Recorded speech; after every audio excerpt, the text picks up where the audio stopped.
Franck Dadi Diatta, porte-parole Université Cheikh Anta Diop de Dakar. Ok Franck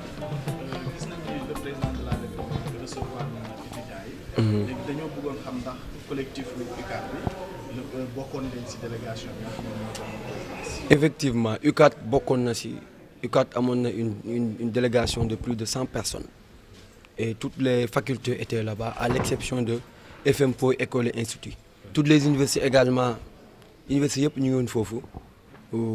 Université IGB rek moo ñëwutoon donc si loolu sax ñoom ñoo boycotté et seen attitude boobu rafetul njiitu réew bu la wooyee da nga ko war a wuyu et c'est pas digne d'un leader ñu woo la ne la kaay ñu saafara ñu wax ci sa lii saafara say jafe-jafe nga ne doo ñëw parce que waa UCAD légal yu ñëw waa UCAD amuñu légitimité ce qui est faux et archi faux nous avons am nañu légalité parce que dañu déposer ay këyit ba suñu administration nangul ñi dañoo war a dem élection kon loolu légalité la légitimité bi am nañ ko parce que am nañu mbooloo bu di xàccandoo di dóorandoo bu ñu nee nañ leen front ñu front nañ leen sitting ñu sitting nañ leen grève ñu grève nañu suspendre ñu suspendre donc kon légitimité bi féetee na boobu donc c'est un faux débat et ils ont été inconséquents xam nga parce que bataille bi du bataille de positionnement bataille la pour la satisfaction pour étudiant bi jafe-jafe mi ñu saafara ko te bu ñu la yónnee pour nga dem représenter étudiant dañ la yónnee pour nga dem wax jafe-jafe étudiant yónnee wuñu fa pour nga naan du ma toog ak diw du ma toog ak diw parce que njiitu réew mi tam njiitu réew ñëpp la njiitu réew opposition bi la njiitu réew yu sàcc yi la menteur yi la suñu njiitu réew ñëpp ko bokk te kenn du ko wax ku muy recevoir ak kum dul recevoir. Est-ce que tamit loolu bokk ci dynamique bi président recevoir waa UGB yéen ndax tey jii discours bii nii ngeen teniroon ngeen ko que ni président de la république ku mu woo rek da nga war a wuyu. parce que gis nañ ni ñu ci bëri ci waa UCAD dañu newoon ñoom dañoo démarqué wu ci décision boobu waa UGB jël pour toog ak président de la république est-ce que tamit du ñoom dañoo fayu par rapport ak yéen li ngeen waxoon. ah déedéet yaa ngi jaawadale loolu man maa ko waxoon xam nga nan laa waxoon lépp lu UGB di mëne comme combat bokkuñu ci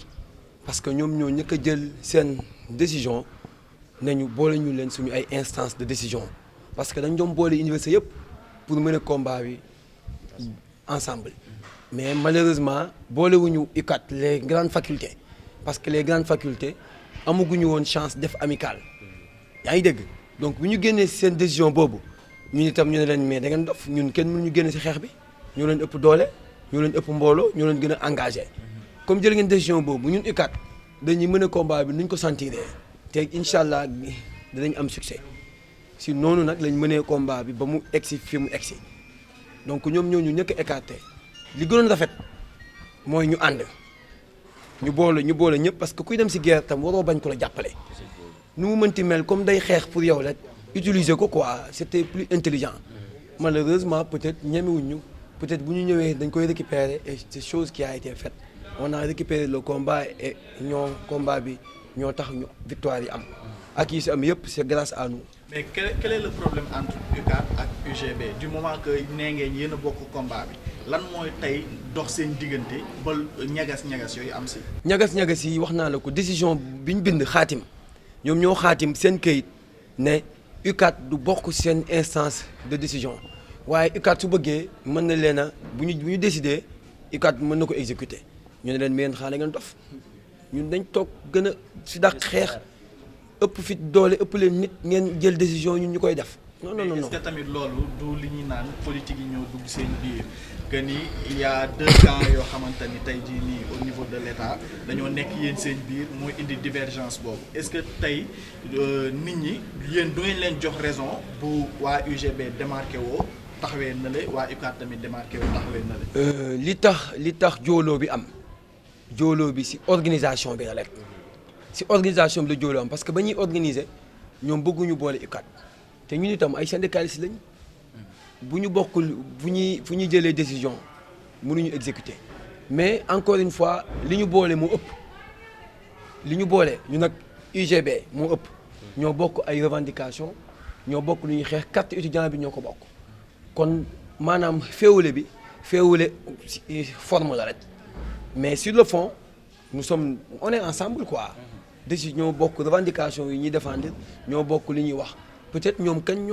ñu boole wutoon ci instance de décision bi bëggoon ñu écarter nii rek alors que mbooloo mooy doole mais heureusement ñun mujj nañu am mbooloo parce que ñun ñoo leen ëpp fop nous sommes 80% des moins des étudiants du Sénégal. Mais Franky, est-ce que Japon y a wax ni am ngeen mbolo et tout ça mais est-ce que tay mbolo bobu légitime du moment que tay école ak institution yi ak FMPO bokku ñu tay di ci collectif bobu est-ce que tay mën nañu wax légitimité par rapport ak collectif bobu? Effectivement collectif bi légitime na bu baax xam nga lu koy findel parce que collectif bi fu mu woté étudiants yi nekk ci ces facultés dañuy wuyu fu mu nee nañu grève étudiants yi grève nañu front étudiants yi front nañu sitting étudiants yi sitting faculté yee nag nga xam ni ñoom nee nañ légalité lañu am duñu ànd ak ñun ne sommes pas légal ñoo xam fii légalité amatu fi solo légitimité moom solo te ñun légitimité am nañ légitimité encore une fois mbooloo c'est la loi de la majorité démocratie la donc foo la amul li may wax légitime nañ le seul fait que bokkuñu ci suñu combat taxut suñu combat ñàkk am légitimité parce que lépp lu ñu nas ak président bi dañ ko nas pour toutes les universités même ñoom sax ci lañ bokk xeexal nañ leen kon. président bi ñu recevoir bi ngeen demee lan ñu ko yóbbul comme revendication. yóbbul nañ ko ay revendication yu bari yi ci ëpp solo mooy yi coow université chaque fois daanaka saafara na ko ci ay décision mooy affaire de bourse yi fayekum bourse bi président jël na engagement ni à partir du 5 de chaque mois dañ fay la preuve tey jii rek commencé nañ fay institution bancaire bi tam wax nañ ko ni na ko xoolaat nee na dafa jëloon ay engagement il faut dañ ko may temps le temps que mu xool nu mu koy diversifier donc loolu itam bokk na ci ñaxtu yi bourse itam yokk nañ ko de 18 000 à 20 000 de 36 000 à 40 000 de 60 000 à 65 000 et aide sociale bi de 60 000 à 100 000 te yooyu nee na année universitaire ba la di ñëw lay entrer en vigueur xamal nee nañ ko tam il faut que justice soit faite sur la mort du feu Fallou Faye il le faut parce que doomu jàmbur bi niñ ko reyee teguñu ko ci yoon ay journée sans ticket nga ci boom nit c'est inadmissible. Mais est-ce que président en quelque sorte jënd leen yéen étudiants yi parce que léegi dañoo dem ba bourse yi yokk leen ko chaque mois ñu fay la 5 loolu boo xoolee moo commencé sax même si presse bi moo commencé nëbb justice pour la mort de Fallou Sène. mënu ko nëbb xam lu tax mënu ko nëbb parce que yoon kenn mënul fexe ba du def liggéeyam man fac droit laa nekk justice dossier bu ko téye da ko suivre te ñun duñ nangu mukk yokkute bourse yi ak social yi ñu am mu nëbb justice pour Fallou Sène d'ailleurs sax looloo tax ñu suspendre mot d'ordre bi c'est-à-dire levé wuñ ko de bàyyiwuñ ne ba nañ lépp dañ ko ajj mën nañ ko ajji suba te bu ñu sentiree ginnaaw suba ne justice nañ ko defal Fallou Sène dañuy exiger waat. président daf leen recevoir leen woon yéen waa Ndar la recevoir bii baa mu recevoir leen président recevoir leen revendication côté bourse yi nga xam ni que booba tey yéen a ko doon bëgg vraiment li ngeen bëgg mu defaral leen ko mu yokk ko même bu nekk ay 2000 3000 mu yokk ko. suspendre mot d'ordre xam nga. est-ce que tamit yéen bu nekkee ne affaire Fallou Sène mu indi wax ci yéen est-ce que waroo leen woon xaar ba justice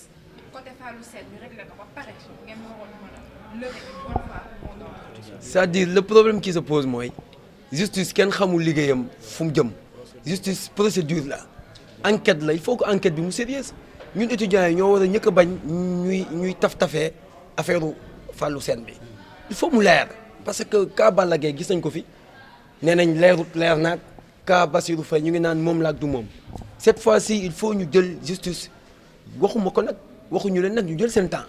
mais ñu liggéey bu bien fait et vite fait bu baax ñu xool ki nga xam ne moo def tort ñu sanctionné ko et aussi boo gisee lu tax ñun mënuñu xaar ba justice soit faite ñuy door a jàng mais yow itam ñun ay diplôme yu validé lañ soxla ay diplômes yoo xam ne dañ koy valider c'est pas pour vous dire que pare wuñu pour xeex mais booy xeex da ngay ànd ak sa xel quoi da ngay xeex boo xam ne opinion bi dañuy ànd ak yow comme fukki point de revendication moo fi nekkoon te daanaka juróom-ñaar yi mën nañu wax ni satisfaire nañ ko te il faut ñu may leen tam jàmm pour ñu mën a jël décision yooyu ñu jël mën ko fexe réaliser donc on a jugé opportun de lever juste de suspendre juste le mot d'ordre pour ñu may leen ñu réaliser dañu war a réaliser nee naa la encore une fois du ñu nangu Fallou Sène mukk ñuy xoole ba justice état du ko def demee mën nañu concerté wu ne justice nañ ko defal sur la mort de Fallou. d'accord léegi Mary Teuw Niane dégage nu mu demee. ñii ne ñi ko wax bokkuñu woon ci collectif bi bokku woon ci li ngeen bindoon li ngeen soxla comme revendication ñii ne non ñi nga xam ne dañoo bokk ci beneen camp waa PDS ñoom ñoo ñëw wax loolu bëgg politiser ak naka la demee Mary Teuw Niane dégage parce que dañoo xëy presse bi ne non ñoom Mary Teuw Niane dégage bi sax déggatuñu ko waxatuñu wax loolu. bon Mary Teuw Niane dégage bi ministre Amadou Ba dégage ministre Aly Ngouille Ndiaye dégage ba tey actualité la université ak actualité la je l'ai crié sur tous les toits man yuuxu naa ko fu ne parce que assemblée bi moo ñu ko wax loo mais Dadi keroog si AG bi nga xam ne moom ngeen fi mujjee def yow da nga bañ xaatu ni loolu doo ko wax. dinaa la wax lu tax du ma ko wax xam lu tax. parce que tey étudiants yi ñëpp nee nañ yow côté Mary Teuw Niane nga féete donte ni su kujje politique bi nga bokk mais tey jii nii ñaari cas yooyu nga xam ne tey dafa dessiné wu yow da nga ñëw daal ne carrément doo ne si sa discours Mary Teuw Niane dégage. loolu li ko firndeel li ko waral mooy la veille dañu def AG bi ñu defee AG mbooloo mi ne ma boo demee point bi ak point bi ak point bi ngay wax moment boobu ñun nekk ñu woon di souligner départ du ministre xam nga waa lan moo tax parce que ñun ñoo jiite ñun dañu ne ñenn ñi jiite woon foofu ne amut solo di naan ministre bu départ parce que mënul nekk ñenn ñi ne même bu mënee nekk bu ñu la yóbbuloo ministre Mary Teuw indi la ki gën a yées Mary Teuw mais loolu du acquis donc bi ñu waxtaanee ñii ne nii si lañ ne léegi ñun lan moo tax ñu syndiqué ñu ne pour am ay acquis ñu ne léegi ñun nañu wax nu ñuy def ba am ay acquis parce que loolu moo fi des loolu la ñu wax si réunion bi dañ koy tënk balaa ñu dem si ting ñu ne ma boo demee waxal li waxal lee donc Mary Teuw Niane dégage Aly Ngouille Ndiaye dégage signalé wuñ ko woon ci AG boobu bi ñu demee nag di def sitting malheureusement si la ñu gis ay nit préparé ay flyers pour man ñi ngeen war a interroger ndax dañu ñoo politique ñooñu ñoo génn ay flyers Mary Teuw dégage mu indi benn jaxasoo suñu biir yaa ngi dégg ma ne du ma ko wax parce que assemblée bi waxloo ma ko. mais yaa ngi dégg. jaxasoo bi si veille bi la am veille bi mujjoo leen tënk parce que réunion boobu jeexul. da ngeen tasaaroo ci guddi gi. donc mënoo lañ ne 3 points yi ngeen ñu tënk parce que 4e point bi pour mu ñëw da ngeen si amoon problème si ngeen meree ñenn ñi dem. xëy na yow si nga bokk daal di dem mais 4e point boobu bi ñu ñëwee da ngeen ko ci warul. ma wax la lu leer naññ. réunion yëpp université yi réunion yëpp man maa ko organisé le modérateur c'est moi maître de science bi c'est moi man maa chargé wu la police de la salle donc lépp lu ñu fay tënk lu ne xam naa ko ba mësuñu def benn réunion boo xam ne ju yeggut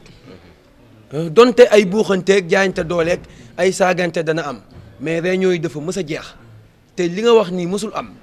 dañoo mës a tënk ci réunion bi ni waxuñu ci ça n'a pas été dit de façon officielle moo tax la preuve bi ñu ñëwaatee ci réunion bi gis ni dañu instrumentaliser foule bi bëgg ma forcer ma wax ko man damaa bañ ne du ma ko wax parce que foule du ma jiite man maa jiite foule su ma foule naree jiite mérité wu ma parler au nom de l'UCAD yaa ngi dégg foofu laa teg li tax ma bañ après la ma léegi ñenn ñi les leaders dee ma ne ma non wax ko rek après bu ñu demee AG dinañ ko gérer bu ñu demaatee AG reposer waat la question assemblée bi décidé ñi Mary pour bañ a neexal kenn ñi nekk camp Mary Teuw camp Amadou Ba si lañ ne léegi dañuy tudd ñëpp ba si président bi sax su ngeen bëggee on cite tous les ministres depuis lors xam nga le message est clair. C'est pas sérieux. On cite tous les ministres. Qu'est-ce qui n'est pas sérieux? toogee ak le président de la République revendication boobu bokk na ci. mais wax nañ ko ko. lu mu lañ tontu. waaw mais évidemment daf may laajte. lu mu lañ tontu. très bien li ñu tontu mooy man maay dégg naa seen message la wax je cite ses propos et baleen ma def li ma war a def waaye yéen da ngeen a xamul gouvernement lan moo si nekk moo tax ngeen yuuxu ay ministre yi mais dégg naa leen seen message. kon d'accord ngeen ni politique yi ñoo leen féewale. waaw mais foofu politique amu fa yoon. oh mais yow itam politique fan la bi yoon. non arrêtez waay. non du moment. mais yéen vous n'avez pas de preuve. non du moment. Vous n'avez aucune preuve de ce que vous dites. non Et quelles sont vos preuves? Quelles sont vos preuves? du moment que wax nañ ko et puis yow confirmé nga li ñu wax bien que yaa ngi doon bëgg bluffer au début. Mais lan laa confirmé? On a de très bonnes sources. Non, attends. Et qu'est-ce que j'ai confirmé? Réitère mes propos. Qu'est-ce que tu as confirmé? Waaw. Le fait que Mary Teuw Niane dégage bi waxoo leen ko woon bi ngeen toogee yéen entre yéen parce que bi ñu la njëkkee laaj da nga ne non man Mary Teuw Niane dégage yàgg naa ko ñooy la non parce que bi ngeen nekkee ci foule bi Mary Teuw Niane dégage yow nangu woo ko woon wax parce que tënkoo leen. Mais instant boobu loolu c'était le passé. waaw da di léegi moo tax bi nga ñëwee ne ma leeral la ko. waaw conclure. man damay li ma lay leeral mooy man opposition laa nekk PDS sama suwee ñemewu ma koo wax fii parce que Sénégal yëpp a may seetaan mais war nga ko xam opposition luy suweem ministre Mary Teuw Niane ak Aly Ngouille Ndiaye ak Amadou Ba étudiants yi lijjanti wuñ leen étudiants yi ñooñu wax loo dañ leen wax ñu démettre de leur fonction parce que quelque part ils sont fautifs looloo tax mais li leer ba leer mooy bu ñu tegee ay revendications yu mel ni fukki point boo amee juróom-ñaar yoo xam ne amélioré na conditions étudiants je pense que war nga mën a suspendre mot d'ordre et je pèse mes mots suspendre nañ mot d'ordre bi te parewuñu pour arrêter combat bi. Merci de vous abonner à Pikini Production. N'oubliez pas d'activer la cloche pour recevoir les notifications. Si vous avez aimé la vidéo, cliquez sur j'aime et laissez un commentaire.